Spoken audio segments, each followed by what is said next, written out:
Republican Texas Governor Greg Abbott has apparently decided that he didn't let enough people die during recent Winter Storm Uri. So he decided to announce yesterday that he is lifting Texas's mask mandate and telling every single business in the state, you can be open, restrictions are gone. Let the bacchanal begin, basically, is what Greg Abbott said. So, Texas is about to become yet another super spreader state, again. Right now, they're number 3 in total number of COVID cases behind New York and California. I think it's actually California and New York. They could easily overtake them now, thanks to Governor Abbott's decisions. And what an idiotic thing to do, just from a political standpoint. Like, let's ignore the fact that he's ignoring the science for just a moment. Talk about the fact that this guy is already so embattled, like in so much trouble with his voters over the energy grid, the energy bills, the overall response to Winter Storm Uri. Like, you're so screwed as it is. So you're just like, at this point, screw it. You know what? I'm taking away the mask mandate.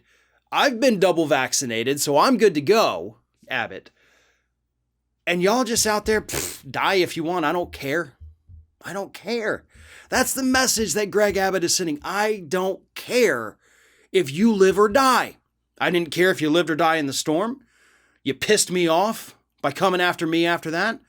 So I'm taking away the one line of protection you had, that thin line of fabric over other people's mouth holes. What a scumbag, right? I mean, what an absolute horrendous human being. Like, this is Disney villain level of evil that we're talking about here. The other thing, too, though, there's a reason that he's doing it now. It's not just because Winter Storm Uri and his anger over the voters for that. It's spring break. Spring breaks are beginning to start all across the South down here. Texas has huge beach communities, and they want people to be able to come to Texas. Mississippi, by the way, also along the Gulf of Mexico, lifted their restrictions too. So we're seeing these southern states where people tend to flock for spring break. It's still cold up north. Feels wonderful down here, except of course today it's in the 40s out of nowhere. But other than that, like, typically, weather down here hits the 60s, 70s, sometimes even the 80s, depending how far south you go. And people want to get away. People have been locked up in their homes now for a year. A lot of people already throwing caution to the wind. Plenty of them didn't have any caution to begin with. So they're ready to get the hell out. And Texas is saying, we're all the way open for business. Come and bring your virus with you. We won't even make you cover your face. And then Mississippi chimes in and says, hey, don't forget about us. And then, of course, you have us over here in Florida, where our governor's like, well, we never even had a mask mandate. So checkmate.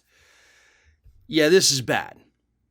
It's great that Joe Biden says we're going to have 300 million doses of the vaccine by the end of May, for every adult in this country, because we're going to need it.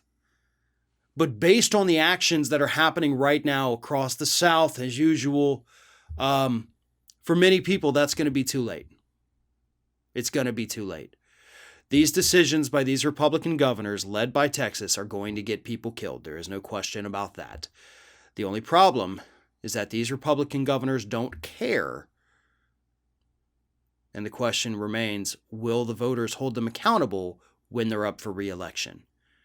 It's up to us to remind people of these horrible actions that these governors took. Because if we fail in that job, these people will, I promise you, forget about it and move on.